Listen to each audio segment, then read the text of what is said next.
It very well could be the most anticipated concert in Kansas City history. Thank you for joining us here tonight. I'm Carolyn Long. And I'm Brad Stevens. We are now just 2 days away from the first of two Taylor Swift shows at Arrowhead Stadium. Local ticket sellers are saying they've never seen demand like this, even for some of the Chiefs and Royals' biggest games. Right now, the cheapest seat on Tickets for Less is $1,700. Now compare that to the AFC Championship game in January, where the cheapest ticket was in the neighborhood of $250. How about Game 7 of the 2014 World Series? Well, you could get into the K back then for just over $600. The demand for this tour is something we've never really seen before. It's, the fact that she's got two shows, the fact that they're both sold out, the fact that prices are more than an AFC Championship game. You're still looking at, almost $2,000 a piece just to kind of get into the event, which is, a little crazy. A lot crazy. If you're still hoping to get your hands on a ticket, you might be in luck, actually. Once the stage is set, it's possible that a few extra seats could hit Ticketmaster. So, watch their website closely, refresh often over the next few days. And with tickets prices sky high, scammers are seeing an opportunity to cash in. We've talked with a few Swifties who were swindled on social media. I was very, I want to say naive, because I was so desperate to get in. Their advice: if a price seems too good to be true, it probably is. No one is selling tickets for a few $100. Now, to avoid getting scammed, stick to the legitimate sites like StubHub and Tickets for Less. Be wary of anyone claiming to have paper tickets. There are none, though it's all digital. Or anyone who isn't willing to meet you to make the sale. Also, pay with a credit card, not PayPal or Zelle.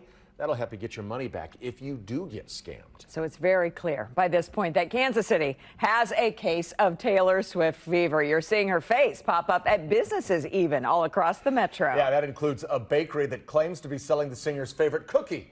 KCTV5's Betsy Webster has a closer look at the Swiftie craze spreading across the area. Sherry Dunsing has been baking and decorating Taylor Swift-themed sugar cookies for 2 weeks now. How many have you sold?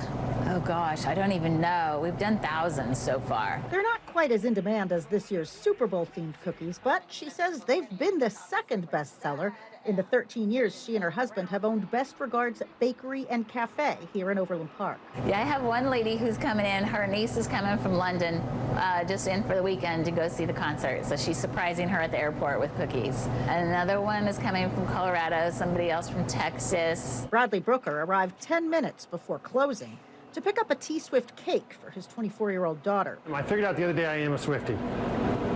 It was because I love her songs, I love her personality, and I think she does great music. The icing on the cake? Let me get this thing off of you. Are you ready for it? So I just took the mic off and I found a little something attached from his pocket. Opened up that Post-it. Do you know what this says? Oh, I know what it says. Get cake.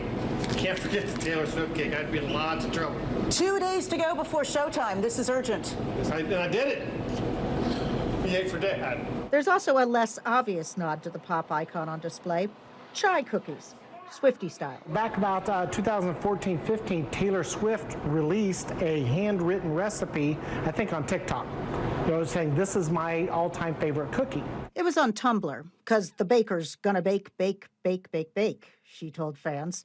A handwritten version then sold for $4 grand at auction. But Dunsing said he's improved on the recipe, using his own spice blend instead of ground tea.